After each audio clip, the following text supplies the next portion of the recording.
ইহুদিদের লাল গরুর রহস্য। ইহুদিদের পবিত্র গ্রন্থ তালমুদের ব্যাখ্যানুযায়ী কিয়ামতের আগে তাদের ত্রাণকর্তার আগমন ঘটবে। তারা তাকে বলে মাসিহ। ইসলামে এই মাসিহ হল দাজ্জাল, যে কিনা গোটা বিশ্ব শাসন ব্যবস্থার একক নিয়ন্ত্রণ নিয়ে নেবে।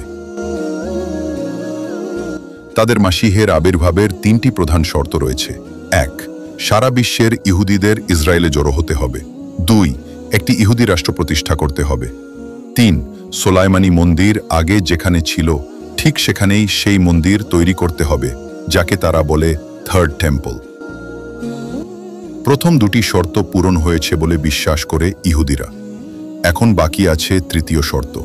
সেই শর্ত পূরণ করতে হলে আল-আকসা মসজিদ ভাঙতে হবে, আর সেখানেই থার্ড টেম্পল গড়ে উঠবে। আর এটি করার জন্য তাদের পবিত্র হতে হবে। পবিত্র হওয়ার জন্য প্রয়োজন লাল গাভী।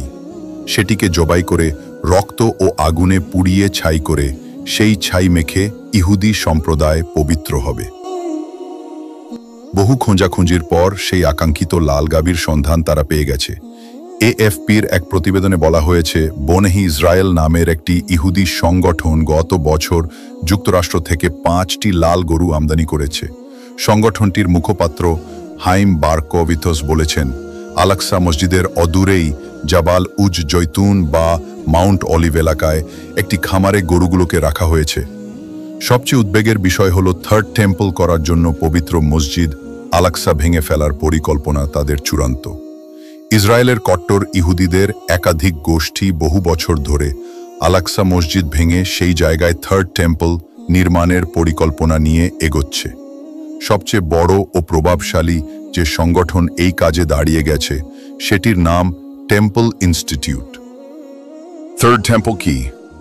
জেরুজালেমের আজকের আল-আকসা মসজিদ যেখানে অবস্থিত, ঠিক এখানেই নবী সুলাইমান আলাইসাল্লাম মসজিদটি বানিয়েছিলেন।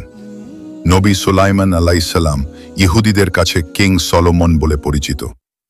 সলোমন ইহুদিদের কাছে পবিত্র পুরুষ।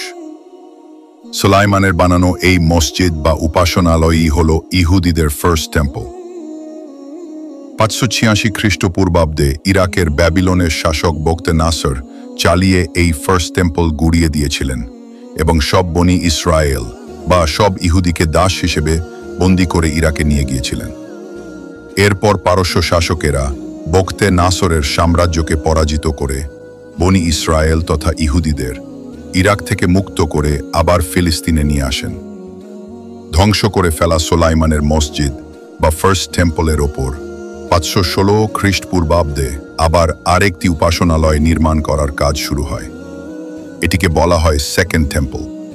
পরে রোমানরা পারস্যদের পরাজিত করে বাইতুল মুকাদ্দাস বা জেরুজালেম দখল করে এবং 70 খ্রিস্টাব্দে তারা সেকেন্ড টেম্পলও ধ্বংস করে ফেলে। বর্তমানে আল-আকসা বলতে পুরো কম্পাউন্ডকে বোঝানো হয়। এই কম্পাউন্ডের 4 দেয়ালের মধ্যে থাকা কিবলি মসজিদ, কুব্বাতুস সাখরা ও বুরাক মসজিদ, এই 3 মসজিদের সমন্বয় হল আল-আকসা। মূল আল-আকসা বা কিবলি মসজিদ হল ধূসর সীসার প্লেট দিয়ে আচ্ছাদিত গম্বুজওয়ালা স্থাপনাটি। তবে মিডিয়ায় আল-আকসা নামে বেশি প্রসিদ্ধ সোনালী গম্বুজের স্থাপনার নাম কুব্বাতুস সাখরা বা ডোম অব দ্য রক। ইহুদিদের মূল লক্ষ্যস্থল হল এই ডোম অব দ্য রক, যেটিকে তারা টেম্পল মাউন্ট বলে। তারা এর হিব্রু নাম দিয়েছে হার হাবাইত। এই টেম্পল মাউন্টের স্থলেই আদি সোলাইমানি মন্দিরের নকশায় থার্ড টেম্পল বানানোর পরিকল্পনা আছে। ইহুদিদের বিকৃত ধর্মগ্রন্থের ভাষ্য মতে কিয়ামত সংগঠিত সময় ঘনিয়ে এলে পৃথিবীতে একটি লাল গাভী জন্ম নিবে।